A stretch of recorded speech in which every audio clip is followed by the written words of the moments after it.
Сәлеметсіңдер ме балалар? Бүгінгі біздің өтетін тақырыбымыз пернетақтада жоқ символдар. Дайындаған Құрманова Жансая. Бүгінгі сабақта біз пернетақтада жоқ символдармен танысамыз, пернетақтада жоқ символдармен жұмыс жасаймыз.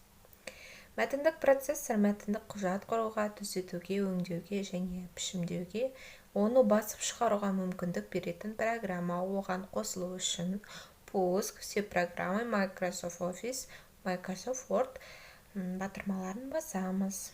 Программа шығудың 3 жолы бар.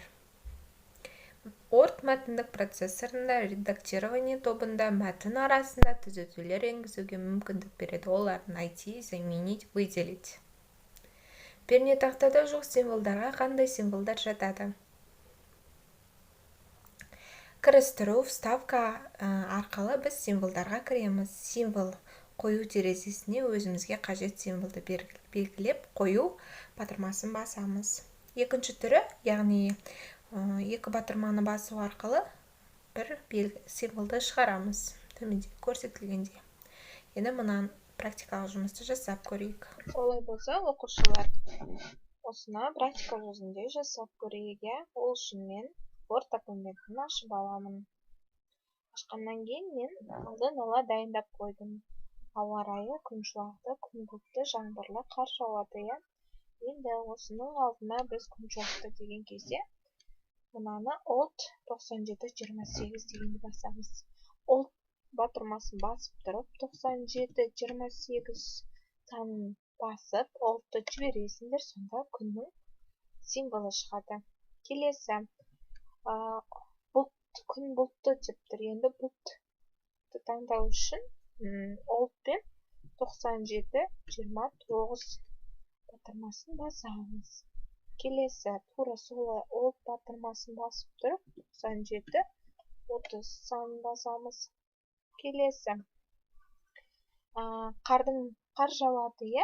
Alt батырмасын басып тұрып, 9731 санын басамыз. Сонда біздің практикалық жұмысымыз дайын болады.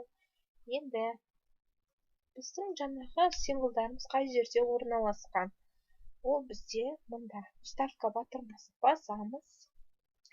Осы жерде міне символ оң жақ шетінде символ батырмасын басу арқылы біз өзімізге керекті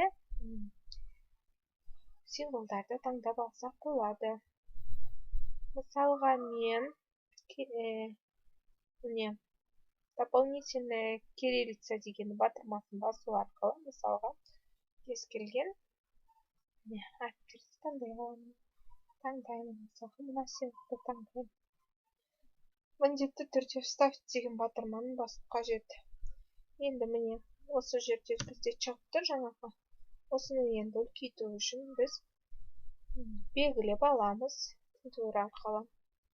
Одан кейін мына жерде главная батырмасын басу арқылы осы жерде өлшемін таңдаймыз. Өлшемі үлкейді. Сабақты қорытындылай келе, мәтіндік редакторда символдарды қалай іске қосамыз? Жарайсыңдар балалар. Кірістіру символы арқылы. Alt өшпернелерін басса қандай символ шығады? Жарайсыңдар балалар. Жүрек символы шығады.